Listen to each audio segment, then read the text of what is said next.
So there's a question in the chat from Justine. She's saying, question is, I had a sexual harassment training that I had to complete on my UB, but now it is gone. I completed the plagiarism training, but after I finished it, the harassment one was no longer there and is not available in my to-do list either. Who would be able to connect me to this training so I can complete this requirement?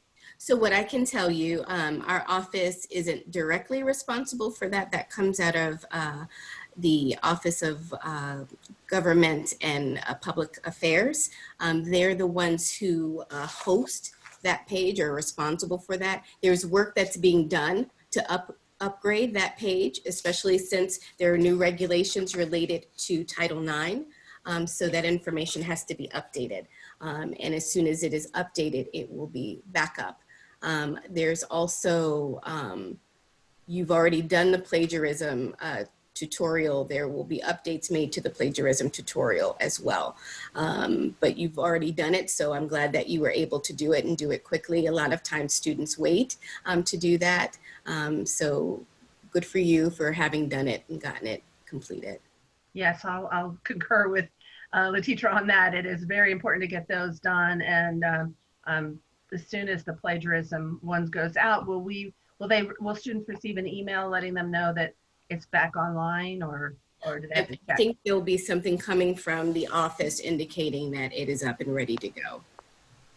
If I could also share too, if another way that folks can still contact our office is by using our line, our phone line. And if you leave a message, it will actually go to our email.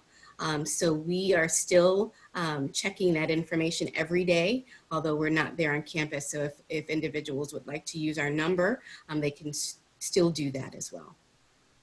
Thank you so much, Dean Esters, for the time that you've taken to even answer questions for our students.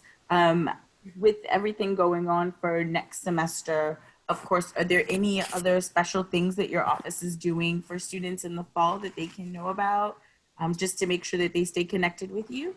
So one of the things that we started doing is doing video of those of us in the office. So if you want to actually meet the members of our office, you can go onto our page at Office of Student Support. There are brief videos that are there that will give you an insight into who we are. You know, we don't do a lot of programming and things of that nature, but what we are doing is making sure that the information that you need is up and available on our webpage. And again, I encourage each of you, if you have any questions, to feel free to contact us. We'll either direct you to someone in our office who is taking care of a variety of things, or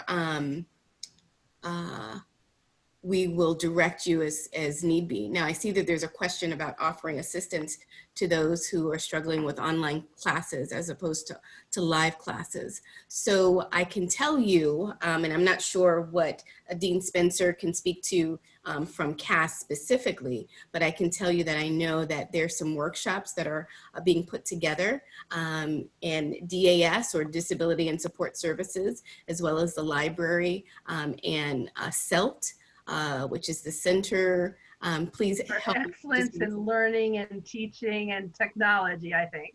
Something like that. I don't know, I get the T's wrong. Me too. So they're working together to put together and to develop workshops specifically related to some of these issues, because what we realized is that we had to make a really quick pivot. And this environment could be challenging for a number of people. So we wanted to provide some type of training and information and workshops on how to best navigate. So I would stay tuned for those as well. Well, and to Ashley, I'd also say that most of those applied psych classes, the counseling psychology classes, will be done in this Zoom environment. So you really will see your instructor face to face. It's not going to be in the typical web on asynchronous approach.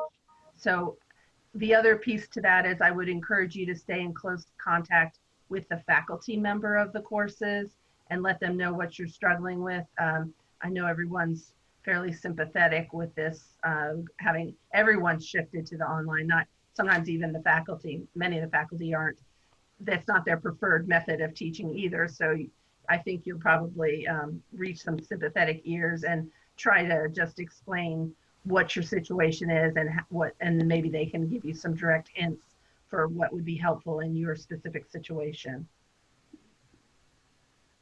I know that in my conversations with many of you, support is something that's very, very important.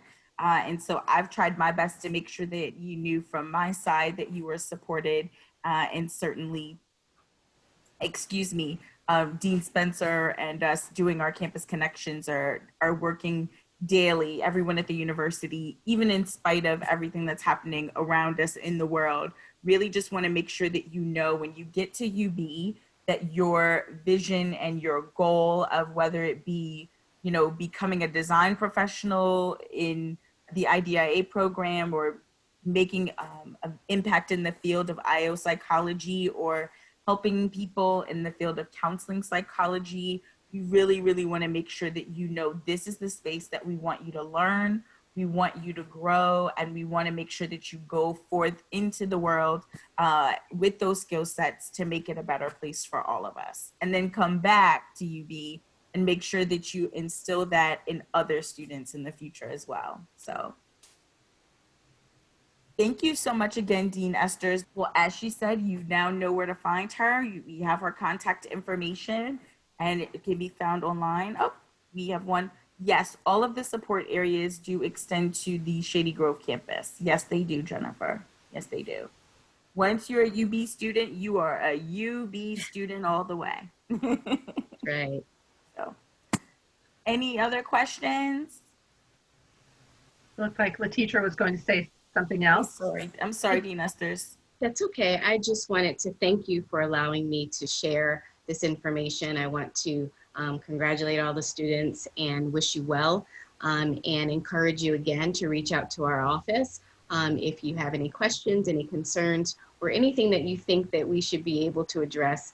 Please feel free to contact us often and early. But looking forward to you being wonderful UB students and eventually graduates.